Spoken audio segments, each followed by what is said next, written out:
जय हिंद।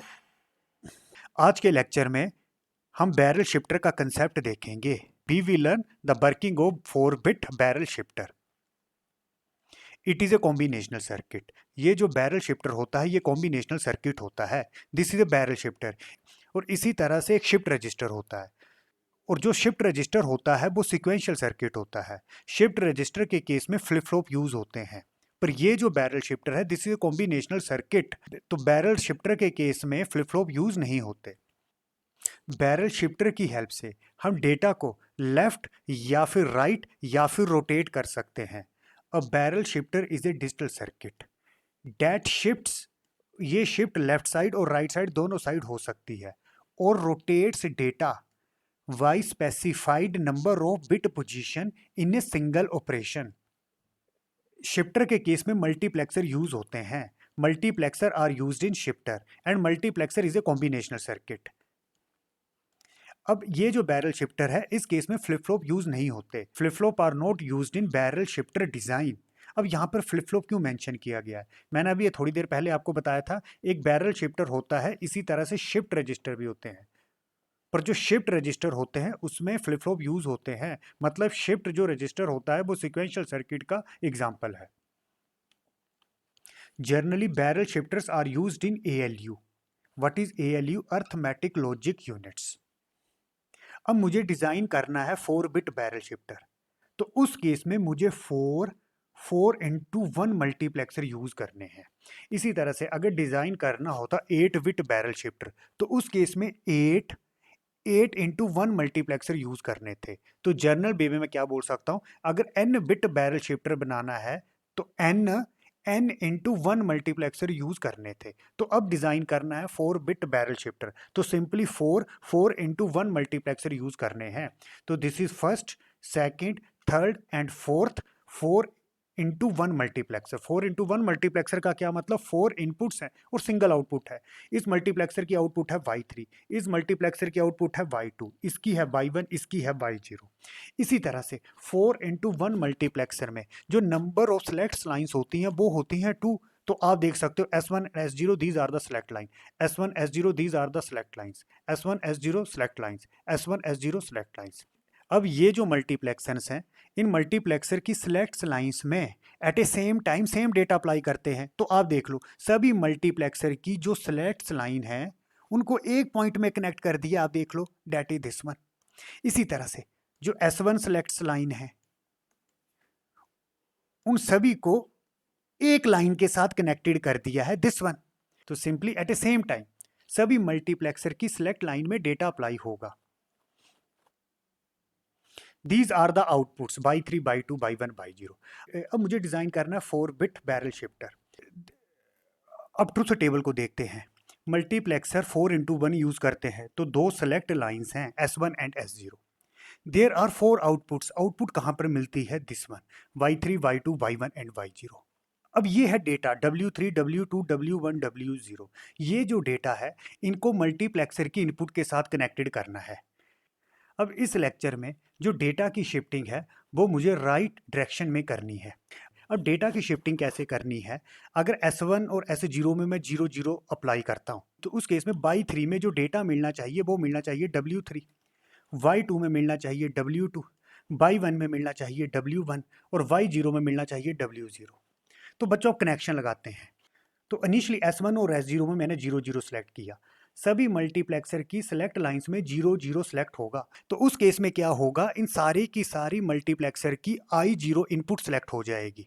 अब मुझे चाहिए W3, W2, W1, W0। तो वो कैसे होगा? इस I0 को मैं W3 के साथ कनेक्ट करूंगा, और ये जो इनपुट है I0 इसको मैं W2 के साथ कनेक्टेड करूंगा। इसी तरह से ये जो I0 है इसको मैं W1 के साथ कनेक्ट करूंगा, और ये जो I0 है इसको W0 के साथ कनेक्ट करेंगे। अब होगा क्या, जैसे ही सेलेक्ट लाइन 0 0 सेलेक्ट करते हैं तो इन सभी मल्टीप्लेक्सर की कौन सी इनपुट सेलेक्ट होगी? I0।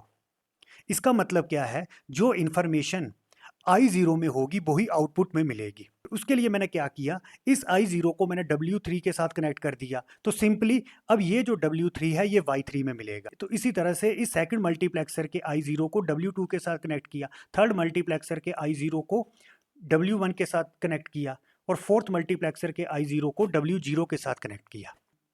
फिर जैसे सिलेक्ट लाइन में 0 1 अप्लाई करते हैं तो उस केस में अब कौन सी इनपुट सेलेक्ट होगी? I1। ये जो सारे के सारे मल्टीप्लेक्सर हैं इनकी कौन सी इनपुट सेलेक्ट होगी? I1। अब इस डेटा की शिफ्टिंग कैसे करनी है? ये W3 चला जाएगा यहाँ पर, ये W2 चला जाएगा यहाँ पर, ये W1 चला जाएगा यहाँ पर और ये W0 यहाँ पर आ जाएगा। कनेक्शन कैसे लगाने हैं? जैसे सिलेक्ट लाइन 0 1 सेलेक्ट की, सभी मल्टीप्लेक्सर की I1 इनपुट सेलेक्ट हो जाएगी। अब मुझे आउटपुट इस तरह से चाहिए, तो सिंपली ये जो I1 है वो W0 के साथ कनेक्ट होगा। इसी तरह से ये जो I1 है ये W3 के साथ कनेक्ट होगा। अगेन ये जो I1 है ये W2 के साथ कनेक्ट होगा अगेन, और ये जो I1 है ये W1 के साथ कनेक्ट होगा। तो हुआ क्या, जैसे सिलेक्ट लाइंस में 0 1 अप्लाई करेंगे तो उस केस में इन सभी मल्टीप्लेक्सर की I1 इनपुट आउटपुट में मिलेगी। अब मुझे डेटा क्या चाहिए? इस तरह से अकॉर्डिंग टू डैट इन सभी मल्टीप्लेक्सर के जो I1 इनपुट्स हैं उसको मैंने डेटा के साथ कनेक्ट कर दिया। अगेन अगर सिलेक्ट लाइन में 1 0 अप्लाई करते हैं तो उस केस में मल्टीप्लेक्सर की कौन सी इनपुट सेलेक्ट होगी? I2 I2 I2। अब मल्टीप्लेक्सर में क्या होता है, एट ए टाइम एक इनपुट आउटपुट में अवेलेबल होती है। अब कौन सी इनपुट आउटपुट में अवेलेबल होगी वो सिलेक्ट लाइन डिसाइड करेगा। तो बच्चों उस केस में डेटा कैसे चाहिए? अगेन इसकी शिफ्टिंग कैसे होगी? इस तरह से होगी। अब ये जो W0 यहाँ पर चला जाएगा, W3 यहाँ पर चला जाएगा, W2 यहाँ पर चला जाएगा, ये जो W1 है वो यहाँ पर चला जाएगा। अकॉर्डिंग टू डैट आप कनेक्शन लगा लो। जैसे सिलेक्ट लाइन में 1 0 अप्लाई करेंगे तो सभी मल्टीप्लेक्सर की I2 इनपुट सेलेक्ट होगी, मतलब I2 इनपुट में जो डेटा होगा वो इन आउटपुट्स में मिलेगा। तो सिंपली इस I2 को किसके साथ कनेक्ट करना है? W1, that is this one. इसी तरह से इस I2 को कनेक्ट करेंगे W0 के साथ, that is this one. Again इस I2 को कनेक्ट करेंगे W3 के साथ, that is this one. Again इस I2 को कनेक्ट करेंगे W2 के साथ, दैट इज दिस वन। अब बच्चों लास्ट में अगर सेलेक्ट लाइन में 1 1 अप्लाई करते हैं, अब शिफ्टिंग कैसे होगी? W1 यहाँ पर चला जाएगा, ये W0 यहाँ पर चला जाएगा, ये W3 यहाँ पर चला जाएगा, ये W2 यहाँ पर चला जाएगा। तो जैसे S1 और S0 में 1 1 अप्लाई करेंगे, मल्टीप्लेक्सर की कौन सी इनपुट आउटपुट में मिलेगी? ये जो I3 है, और आउटपुट में मुझे डेटा इस तरह से चाहिए। तो कनेक्शन कैसे लगेंगे? अब ये I3 किसके साथ कनेक्ट हो जाएगा? W2 के साथ। इसी तरह से सेकंड मल्टीप्लेक्सर का I3 कनेक्ट हो जाएगा W1 के साथ। थर्ड मल्टीप्लेक्सर का ये जो I3 है ये कनेक्ट होगा W0 के साथ, और फोर्थ मल्टीप्लेक्सर का ये जो I3 है ये कनेक्ट होगा W3 के साथ। तो इस तरह से कनेक्शन लगेंगे। तो एक तरह से जो डेटा है वो यहां पर अप्लाई करते हैं। अब यहाँ पर जो डेटा है ऐसे जर्नलाइज्ड मैंने W0 W1 W2 W3 के फॉर्म में रिप्रेजेंट किया है। अब इस डेटा की वैल्यू क्या हो सकती है? फॉर एग्जांपल मैं W3 लेता हूँ, इसकी वैल्यू 0 भी हो सकती है, 1 भी हो सकती है। ये जितने भी W हैं इसकी वैल्यू एट ए टाइम 0 होगी या 1 होगी, पर यहाँ पर मैंने डेटा को एज ए जर्नलाइज्ड W की फॉर्म में रिप्रेजेंट किया है। तो सिंपली आप देख सकते हो डेटा की शिफ्टिंग हो रही है। अगर सभी मल्टीप्लेक्सर की सेलेक्ट लाइन में मैं 0 0 अप्लाई करता, आउटपुट इस तरह से मिलनी थी। अगर मल्टीप्लेक्सर की सिलेक्ट लाइन में 0 1 अप्लाई करते तो शिफ्टिंग हो रही है। देखो W3 आगे चला गया, W2 आगे चला गया, W1 आगे चला गया, W0 यहाँ पर चला गया। 1 0 अप्लाई करते तो फिर आगे को राइट को शिफ्टिंग हुई, 1 1 अप्लाई करते तो फिर आगे को शिफ्टिंग हुई।